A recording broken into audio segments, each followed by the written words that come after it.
Blog Talk Radio. You're listening to the Psychic Coffee Shop Podcast Network.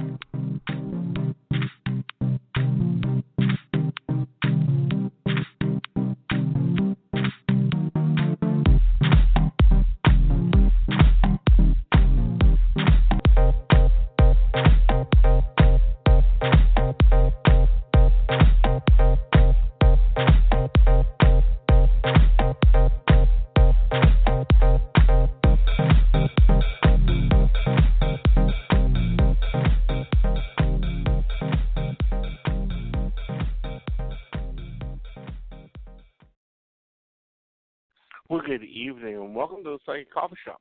I'm Aeson, and we have an author tonight. We're going to be talking about angels and her new book, which I'm really loving the artwork. If you guys have not made it over to our network page and looked at the cover and some of the displays in it, it's gorgeous. Very much well worth it. Sylvia's done a lot of different things, but I thought I'd take a little look at what's been going on here in general with the country. It's a lot of ups and downs. You know, the Mueller report still isn't sure what the Mueller report is. We're still waiting for an unredacted copy of it. I think that it's everything that we want it to be. I think that people are just kind of scared that, you know, what else it's going to say, where else is it going to be, what's it going to lead to. I'm telling you, I haven't seen something like this behavior since the late 70s. And it's just like, oh, come on. Can we get this over with? We're just got one more year and it's out. Either way, we'll deal with it. Have y'all guys seen Kathy Griffith's new documentary? Kathy Griffith, hell of a story. Really fascinated by her. You know, she is literally one of those that has paid cash for everything, funded everything, was blacklisted, still is blacklisted in many places, but has kept building a career. She's a good comic. I think her PR team needs fired anyhow, and I'm glad she's done it. I'm watching her very comfortably rebuild that career, rebuild that status, and really work off of her status. That's very interesting. So let's go ahead and bring Sylvia Moss on. For those that haven't heard of Sylvia Moss, she's an accomplished photographer, healer, and angelologist. Her photographs have appeared in periodicals and newspapers throughout the United States, including New York Times and Dance Pages magazines. Two of her angel photographs have also appeared in the Angels on Earth magazines. And she's got a new book out. It looks like it's going to be a really good one, and I want to talk about it. Hi Sylvia, there. darling. How are you? Hi, honey. Oh, I'm Hi. doing fabulous. How are you? Good. I'm really great. It's finally cooled off in New York City. Mm. I thought I was going to pass. I Not stayed so in long. for 3 days. Stayed in for 3 days. I could see that. I mean, because it's been, well, I don't think you guys have gotten the heat you're getting this year for at least about 100 years, wouldn't you say? I think so. Exactly. It feels that way. We've been spoiled. But the angels have kept me company and busy. Well, that's good. I'm glad they're keeping you busy. Now, do they talk as fast as spirit guides? Say that again? Do they talk as fast as spirit guides? Oh, do they talk? No, they don't. Actually, when I'm also a healer, and I was doing an upgrade work last year, and in distance healing with the ships, the avatars, and some of the masters, and the teacher I'm from New York, and so I talk fast. I mean, it's just part of who I am. And she said, because we were using angels. I mean, she wasn't teaching me about angels, so I already knew them. And she said, you have to slow down. She said, they won't understand what you're asking them. I said, oh, all right. But some of them actually do. Right. Some of them they do. They don't talk as fast as spirit guides. I know exactly what you're talking about. Yeah, spirit guides make me a little dizzy sometimes. But angels are much slower. They get very excited. But they're a little bit more laid back than spirit guides, I think, because their job is different. Yeah. And I think for me, the energy of an angel versus a spirit guide is totally different. A lot of people like to intermix that, and it's like, no. You cannot mix them. One is the executive, the other one's kind of your butler. Which one do you think is the executive and which is the butler? The angel is more your executive. The spirit guide for me is more my butler. Go get me the file. Let me see what I need to see about this client. Right. Yeah, that's really interesting. I never thought of it that way, but that makes a lot of sense. Yeah, that's nice. Yeah. But so tell us about this new book, because I don't think this one's either. You've done a lot. Well, this particular one isn't exactly new. It's been out for a couple of years, but I do have something new that's coming out. But we will talk about the angel because the new one that's coming out. It combines this, but let's talk about this one first.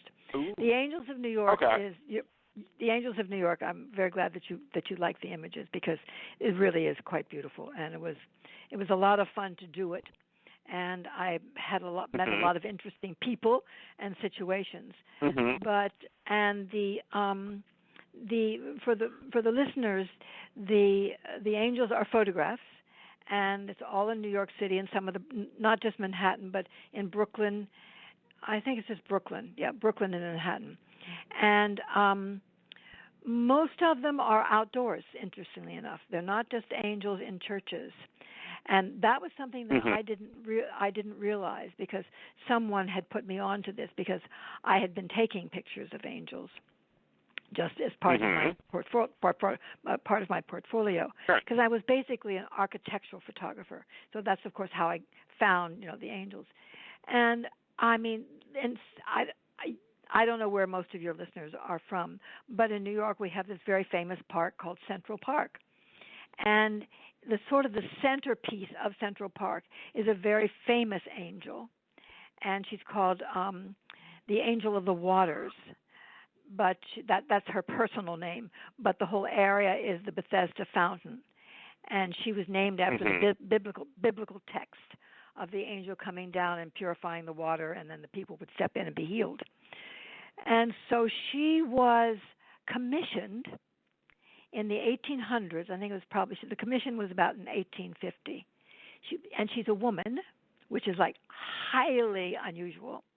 She was commissioned to do this angel of healing for the waters of New York because they had to bring in a new reservoir because there were about 3,000 people who had died of cholera. And so there was this big thing that they were going to do this. And so this was really huge.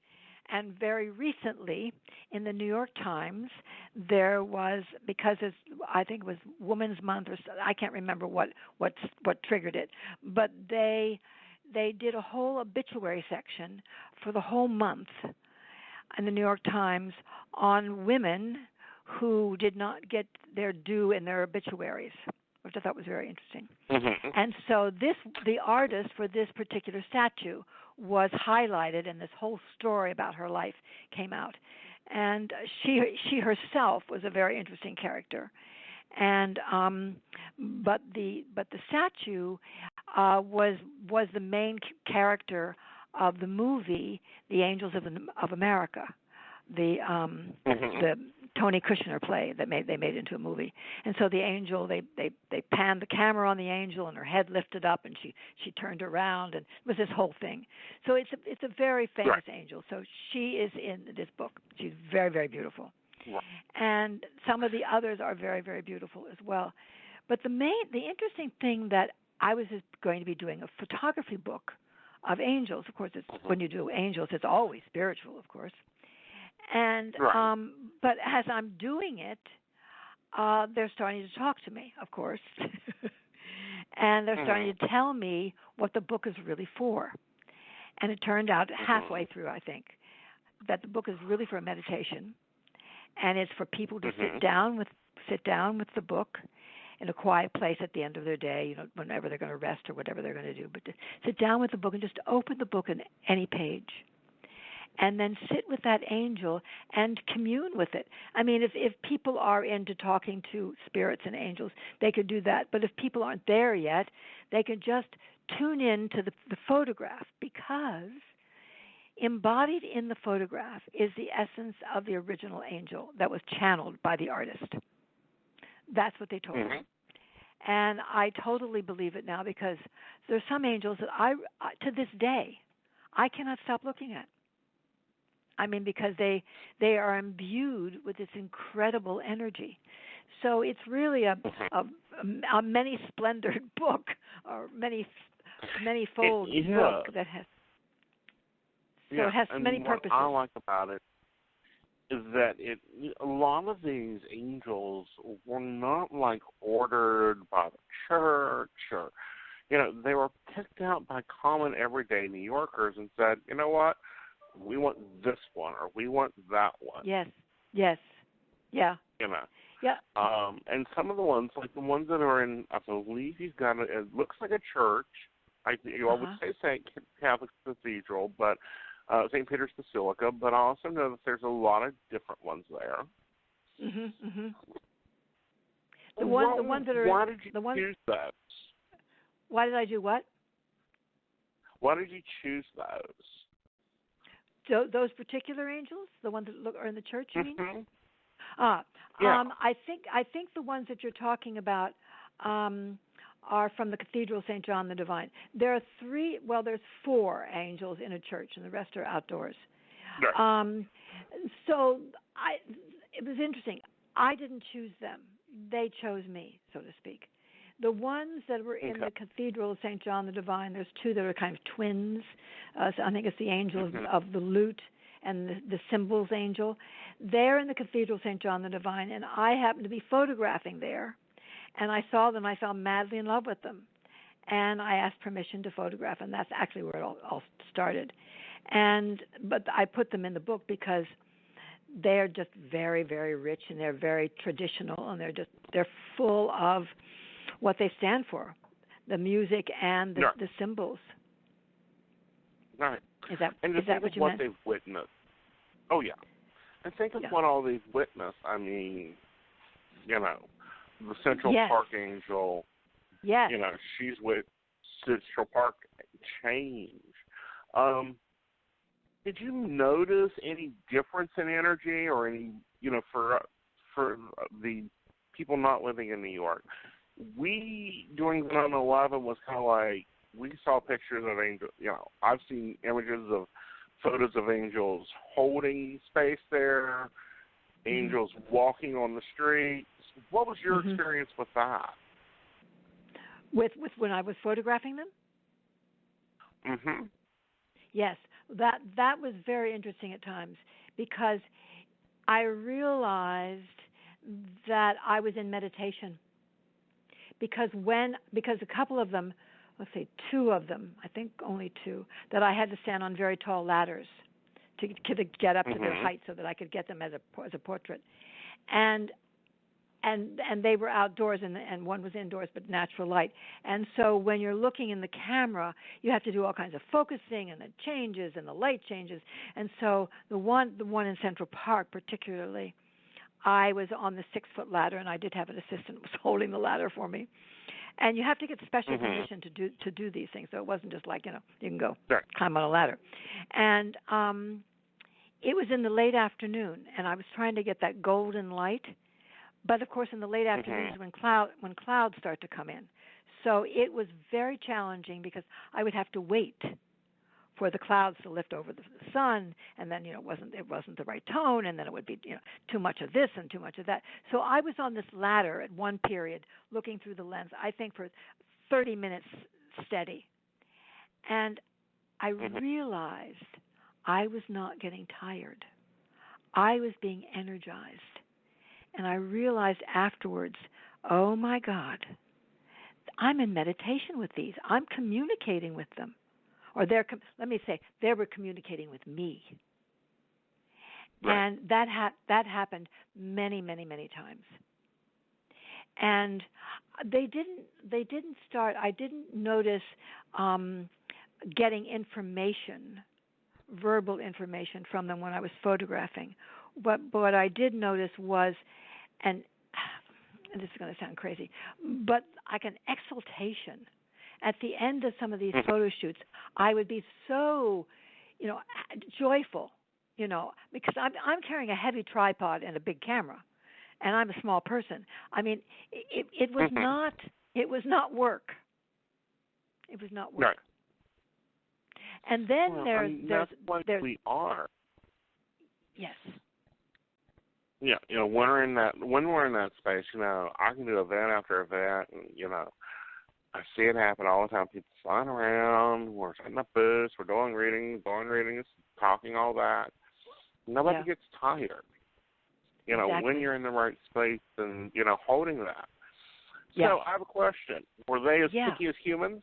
Like, oh, don't take that angle. Oh, this side over here is better than mine. No, not at all. Not at all. They're very in the flow. They're very much in the flow. Mm-hmm. But one I was the picky one, because I would say, oh, that's not quite right, and then they would guide me. They would guide me, like, we'll go over, because sometimes I was on the ground. I wasn't on a ladder. Mm-hmm. Then I would actually follow them, because they would lead me. Well, there's a better shot. Maybe you try this one, kind of thing. And so it's true. Mm-hmm. I was not. How would I say it? I was not in charge of this, so to speak. I was being led. Right. Really, yeah. Yeah. And the other interesting thing is, I'm a night person. And so a couple of these shoots, I had to get up very early to go for the sunrise. I wasn't tired. I mean, I was just like, okay, let's go. Yeah. So it was. Let's button it up. Let's move. Yeah, and there was a couple of times also. One particular one, it's the the guardian angels, the one that's across a double page. It's the top of a building. Which is very beautiful, all very carved. And I had to photograph it. In fact, I was writing about it this afternoon. I had to photograph that from another building. So I had to find the building, on Broadway that would be opposite that building. I had to ring lots of doorbells. And finally, some really lovely French woman let me in, and she buzzed me all the way to the roof. And so I came back several days to get it in different lights. So people were very, very kind, and they loved what I was doing, of course. And so they were always bending over backwards to do what they could for it. Yeah. Yeah, and that happens a lot. So what were your challenges with this book? My challenges. I would say life, because I had to continue working. I couldn't just stop everything, and because I was a working healer, and so I wasn't funded for this, and so I would have to stop and start. And also, you would get excited about photographing, and then you would have to, I think it's probably the process. Then your mind would need to rest from that and to go to something else. So the book did take 17 years from inception. So it was, and then of course the writing of it. I mean, the photographs are one thing, but then all the writing and the research, because I loved I didn't know that I loved research, but I did. I guess maybe certain kinds of research. So the research on this was very fascinating, because I was finding out about the different famous artists who did some of these statues, and some of them are world famous. And so I was able to get, and totally priceless, because there are two Salvador Dali angels in here, and they're the only two that he ever did. And it just so happened that they were on loan to a museum in New York City, because they belonged to a family in Luxembourg, and so I just happened to get wind of them, and I was able to photograph them. And they're of course they're very, very beautiful and very strange, very strange. But he was known for his artwork as having a certain flavor to it. Oh, definitely. And, known for opening things up. And, Salvador's artwork was very cool. But I agree with you. I think I like the Lady of Central Park. I think she's gorgeous. Mm-hmm. I love the Child's Angels. Those are always so pretty. Would those be from the Victorian times? No, they're all well. Actually, some of them are from the end of the Victorian times, but they're New York, so they're more modern than Rome or than any of the Italian stuff. So most of these were done in mid 1800s.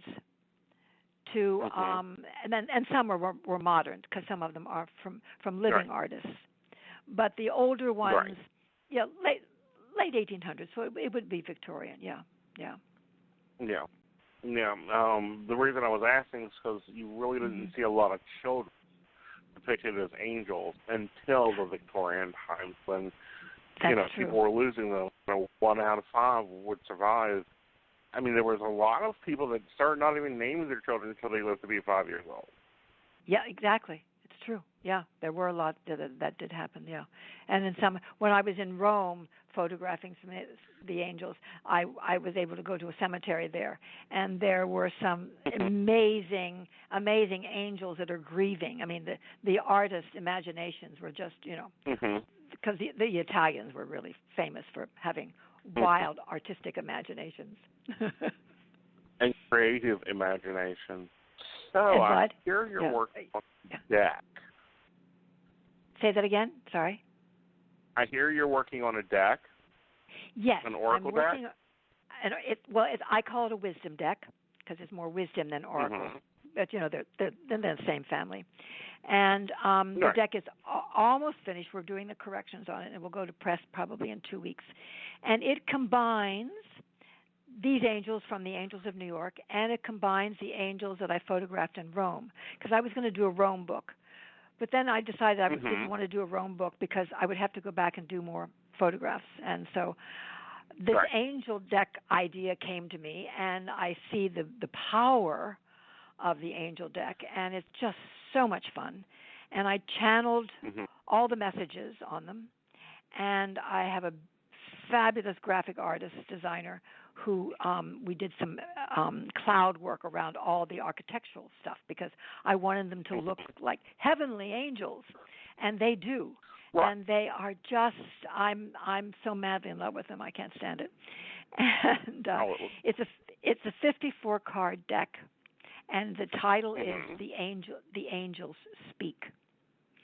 And so the idea of it is that not only to get the messages on the card for if you're having a challenge in your life, but also that from this deck you can learn how to start dialoguing with the angels. And I'm going to teach a class with it. And so anybody that gets the deck can then get the online course. And so I am going to have a pre-sale launch, which actually starts on Monday. We were just working out the context for that. Yeah. Right. So there. That looks really amazing. I love your artwork. I love your visual artwork. I'm looking at the back of the deck on your site, and it's just gorgeous. Oh, on my website, you mean? Yes. Yes. Thank you. Yeah, that picture on the website of the card.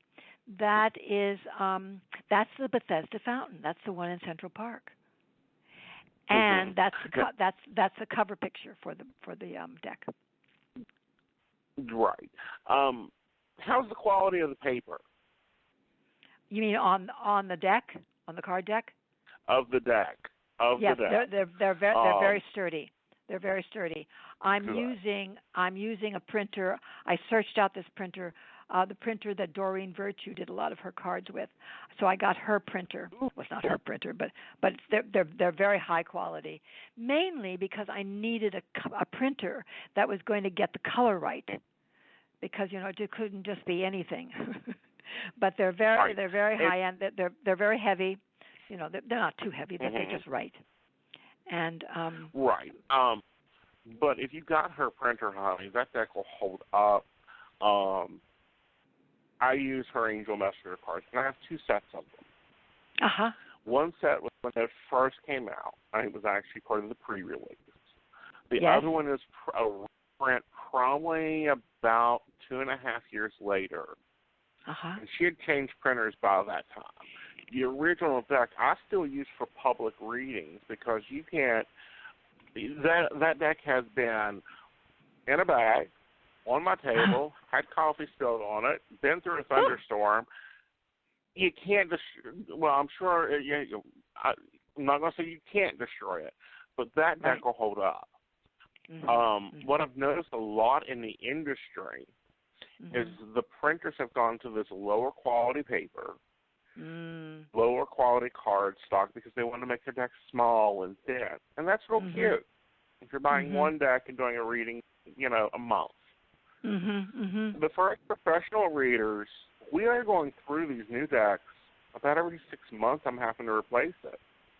So I'm glad that you went with a good printer. Yes. And not only that, I love the box because someone sent me a picture of a box when I was looking for boxes because I was asking people, send me everything you can find. And, of course, I was in all the stores. And it's a telescopic box, so it doesn't lay on the table. It stands up like a book, and you lift the lid up.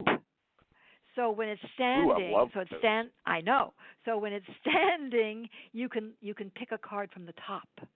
Just like my image is, the angels fly out of the box, but nobody's going to follow that. But it's wonderful because the thing that stands erect, and they're larger than a tarot deck, and they're larger than Doreen Virtue's cards because I wanted people to have an experience of being able to really look at this angel. So they're not that much bigger. They're taller. They're the same width, but they're about a half an inch taller. So good. Because a lot of people go, well, why didn't you make them smaller? You can't. When you're using them, like if I was to use them as part of my, bring them in and be a part of a standard reading.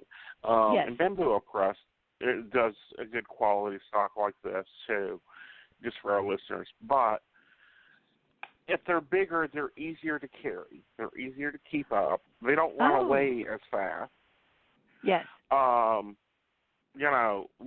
smaller decks, I've bought the small tarot decks that look like the size of playing cards. I have a lot of little people that I read for. And they're like, can you get a smaller deck? And, I'll do one day with them. And by the time the day's over, the decks now become business cards. Because they've become so small. And they just slip out and fly away and this and that. So I love that you've taken all that into consideration when creating this deck. Yeah, because there are lots of moving parts to creating a card deck. My only concern my only concern when creating it was for the readers, for people like you who are going to, because they're not going to be that easy to shuffle. But that's not really what they're for. So. Right, and if you got them in that telescopic box, I wouldn't worry about shuffling because the readers can shuffle cards. That's true. We dealt with, different sizes, sticks, the older ones, the old tarot cards from like the 70s that I will go and buy, use. Honey, they're about the same size as this. If you're using the same thickness of paper, they're about that same thickness. We're used to shuffling that. That won't be a problem. But it would be nice, even, in the telescopic box, all you got to do is pre-shuffle them before your day and just let the angels guide the client of drawing the cards out of the box. Yes. It'd be great fun for that way, for clients to do it that way. Exactly. It will. It is. And how's the healing kind of tying into this? My healing? Well, because I use... Sorry, what was your question? Because it's one of the, daily devotions, divining deck, healing tool. I was wondering how you were tying that into it. With the cards, because not the purpose, but when I was creating the deck, I said to the angels, I wanted the deck was if I was going to be using them with a client, and so the messages are focused on what issues people have, and so each angel, depending on what he or she was in charge of, wanted to give the message of what a client who would be having that problem would do. So it's an instructive. So the angels are kind of instructing, and they're, you know what it's almost like? The angels are it's almost like a therapeutic deck from the angels to the client. It's almost advice kind of thing. Yeah, now that I think about it, and so how I'm going to use them in my courses and also with the client, but in the class that I'm going to teach, is that we will draw a card, and on that message, then I will ask the angels to elaborate on what else and all the different things about that particular subject. Like I have an angel of curiosity, and so what could the angel tell us, and for that, even for that particular person. And so what kind of healing could they be doing? So it weaves in, because it's basically a healing deck, but I don't want to limit it to that because it is other things. Right, and I'm quite sure that it changes from reader to reader too. Exactly. Because I have two different decks of angel cards, and that are two different lines of angel cards. There's 4 decks.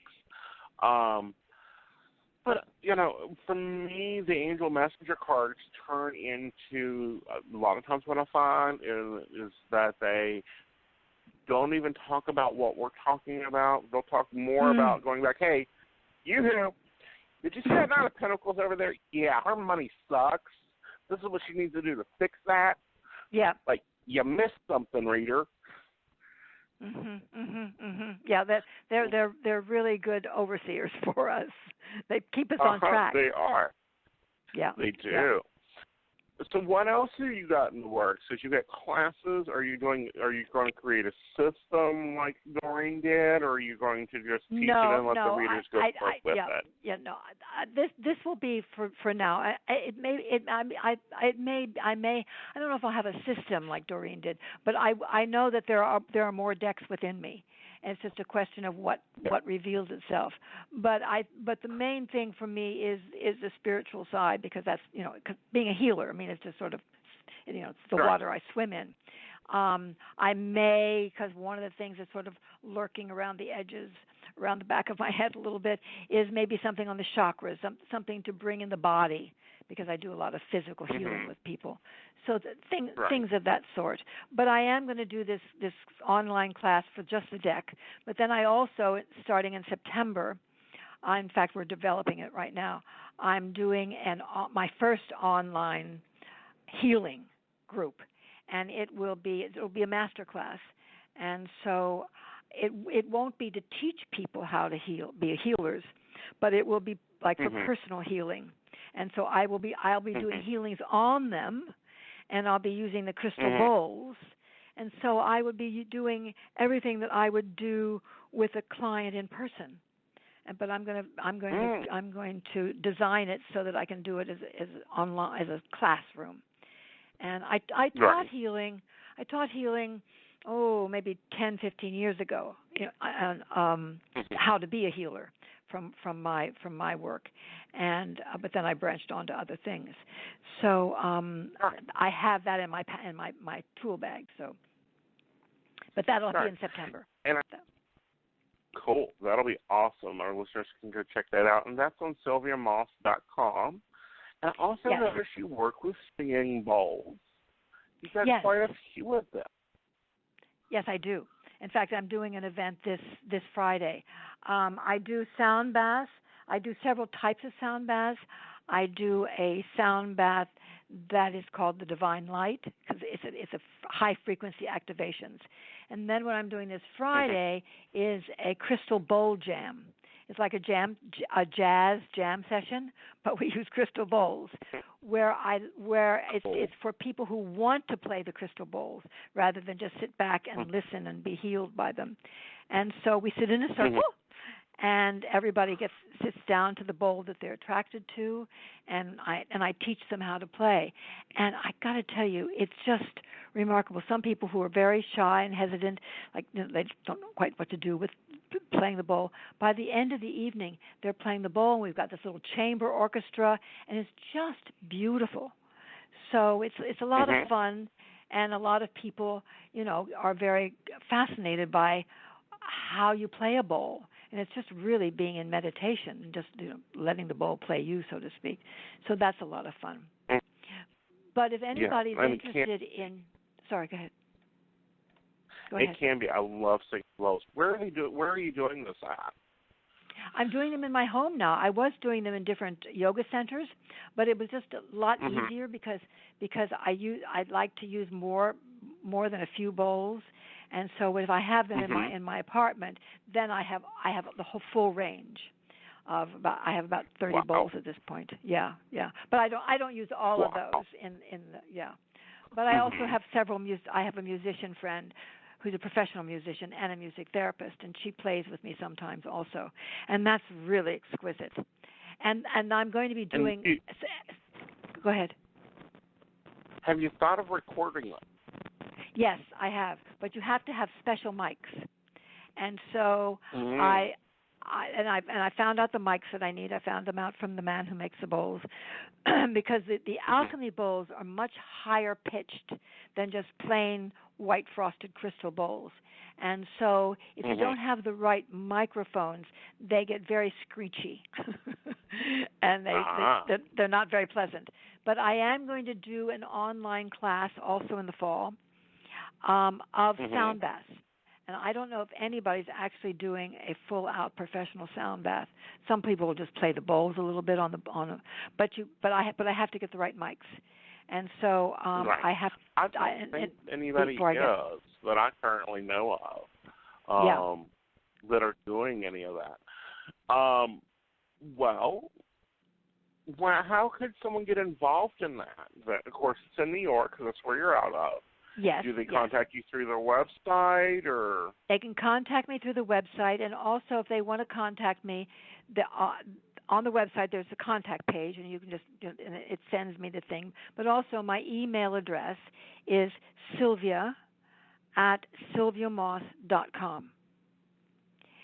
So if anyone's interested in any of the things that I've spoken about, unless it's the book or some of my sessions, they can just sign up for those on the website.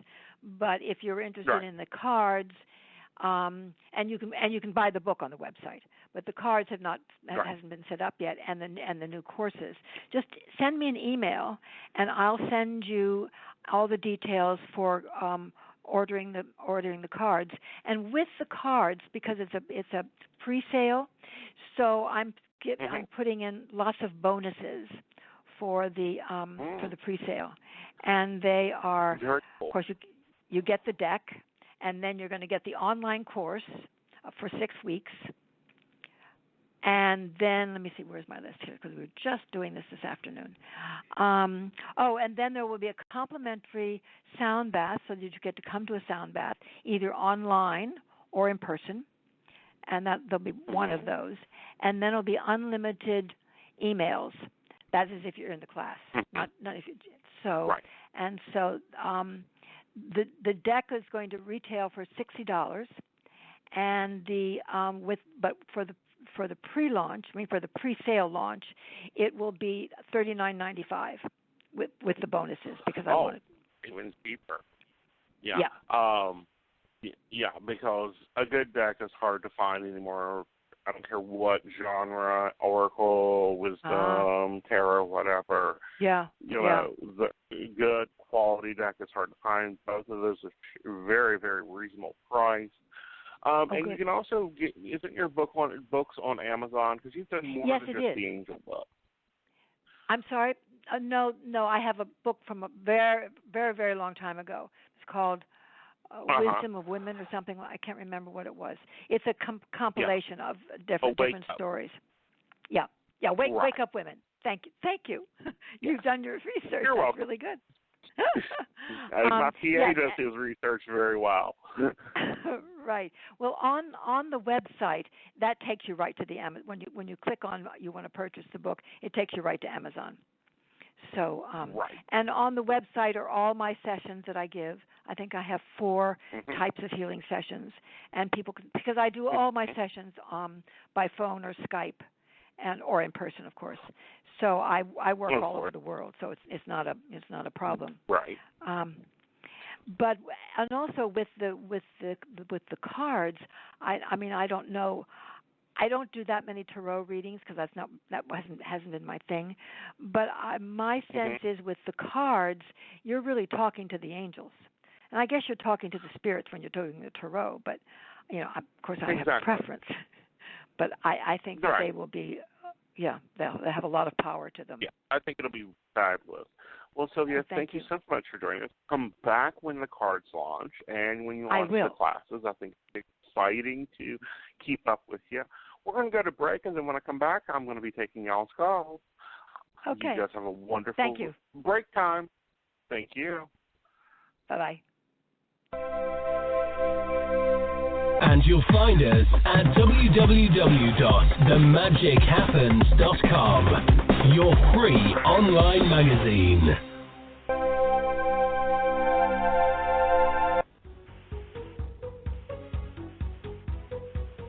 Are you looking for loving, caring, spiritual answers? Then you need to give Rainey a call. Her number is 303-416-2977. She's able to give you a reading, see what your life path holds, plus what the angels and crossover loved ones has to say about it. Visit PsychicRaineylove.com for more details. And remember, Rainey spelled R-A-I-N-E.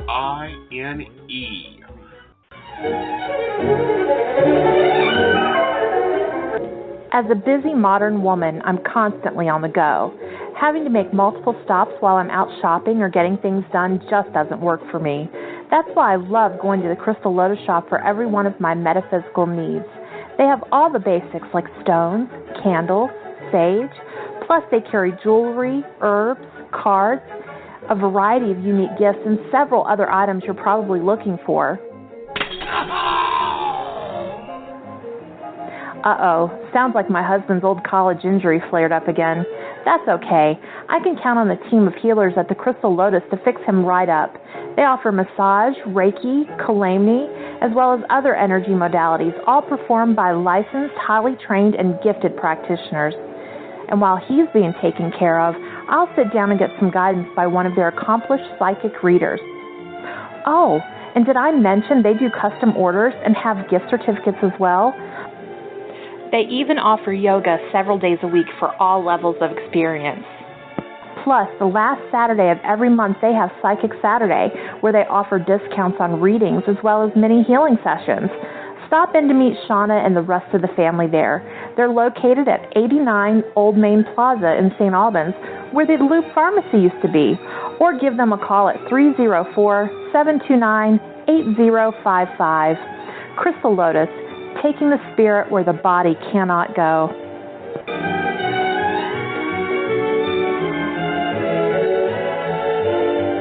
So I'm a cat, and I just moved in with this new human, and she's got this little toy she's always playing with, all day long.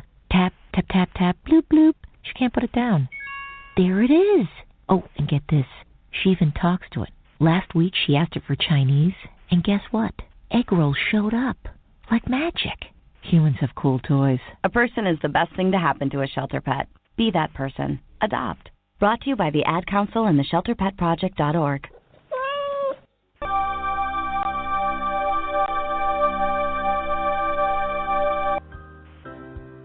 Did you know that you can have a reading with Aeson in person? Or you can reach him by phone, chat, or even text message. You should really check out his site, aesonite.com, or give him a call. His number is 304-584-6956. 3592.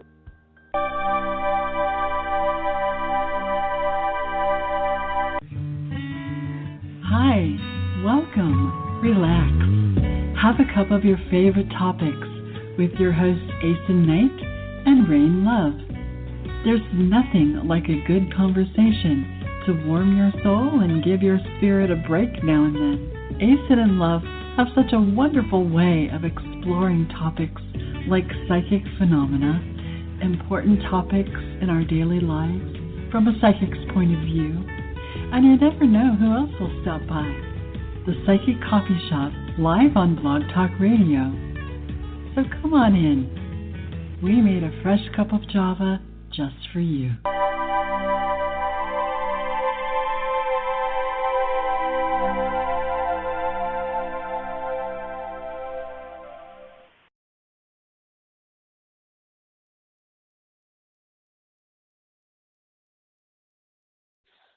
Okay, welcome back to the break. It was so nice having Sylvia on. All right, let's go to 954. 954, you're on the air. Hi, my name is Lisa. Hi. I'm calling from Florida. Okay, and what's your birthday, dear? May 27. Year? At 69. 69. How can I help you, honey? I just started working at this new job, but I don't think it's panning out for me. Do you see me being okay if I do leave? If you do leave, I feel like you'll be okay. I actually feel like you'll have another opportunity almost instantly afterwards. Okay? It feels to me like this isn't a good fit. It's not that it's a bad position. It's just not yours. Right. Yes, that makes sense. That's how I feel. Okay. That's what I wanted to know. I just wanted to make sure that there's other opportunities coming up. Oh, there is. And I think you're going to be fine with them. But do it the right way. Go in, sit down, and tell them this ain't working. Look, I'm wasting your time. You're wasting mine. Let's not do this. Let's just stop it here before, we both end up unhappy. Right. I agree. Okay. All right. And I think that will move very well. You're welcome. You have a great evening. Okay. You too. All right. Let's go to 646. 646. You're on the air. 646. Going once. Going twice. All right. 323. You're on the air. Hello, this is David. Hi, David. How are you, darlings? I'm pretty good, thanks. Thanks for taking my call. How can I help you? Well, your little brief bio online talks about people being on their path, and I realize that I don't think that I'm on my path, and I haven't felt that way for a long time. All right. Well, when looking at that, why do you feel like you're not on your path? Well, because you're not happy. I know that part.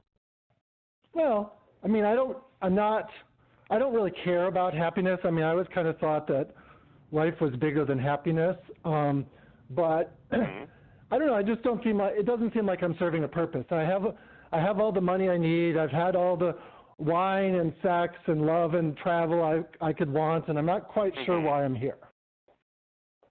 Well, you're normally here to inspire others. You're an explorer, so you've done your experiencing part of it. But you need to find a way to get into connection with something you want.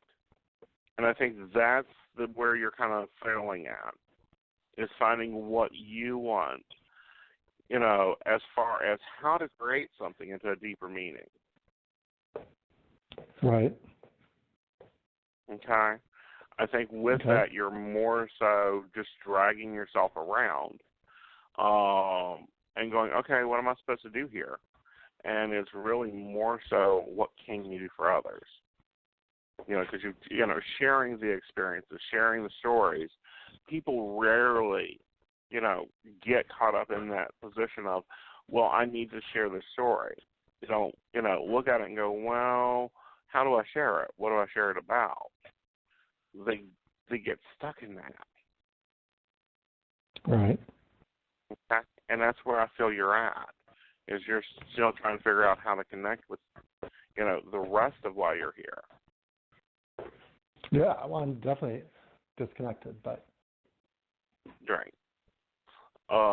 And I really would suggest the book Tools for Life. It's an older book by Sylvia Brown. And that book will give you a lot of tools to sit there and go, okay, what do I want to do? How do I want to do it? What do I want to do it with? Okay. Okay? All right. And it's still in print. Okay? All right. Thank you. Thank you. Have a good evening. And it's very common to feel, we get into what I call lessons and, courses of life, and we get off our path, or we get into patterns of behavior that really isn't suiting us. And then we get like this caller was here, where they're wanting to move forward, they just don't know how. Well, that's the last of the callers for this evening. I will be at the Crystal Lotus tomorrow, taking live appointments and phone appointments. And then I will be going over to Morgantown. I'll be at the Morgantown Pagan Pride on Saturday. I believe that's at the Mason-Dixie-Line Park. And then on Sunday, I will be at the Mystics Artisans Festival there in Morgantown. I'm not sure which park it's at. It'll be a lot of fun. I really like that they've teamed these two up because, Pagan Pride is very much a great day to connect and communicate, and then we get to go and enjoy some of the artistry at Mystic Artisans the next day. So if you're in the Morgantown area, which is only a couple hours from Pittsburgh down, do come out, see me, let me know that you're listening. We've recently launched our new site, the PCS Network site, and we will we've opened the Patreon. We're also going to be having an Amazon there, so you can go right to the site to get our authors' books. And with that, I hope you guys enjoy that. Check out the Patreon. It has some really cool benefits. And have a blessed night, y'all. And I'll be back Friday with Mountain Bears. Until then, good night.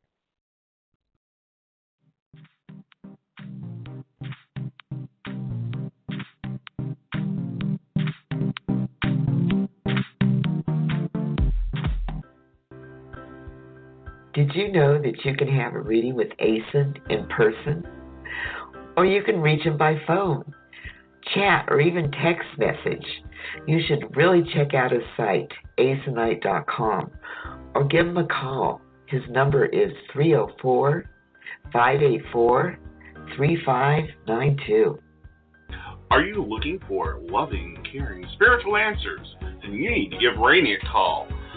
Her number is 303-416-2977. She's able to give you a reading, see what your life path holds, plus what the angels and crossover loved ones has to say about it.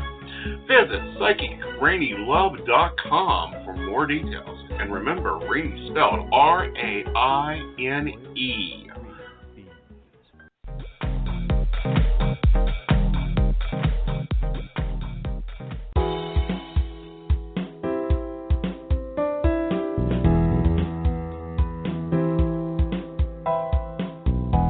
You're listening to The Magic Happens Radio Network, sponsored by The Magic Happens magazine. You'll find us at www.themagichappens.com.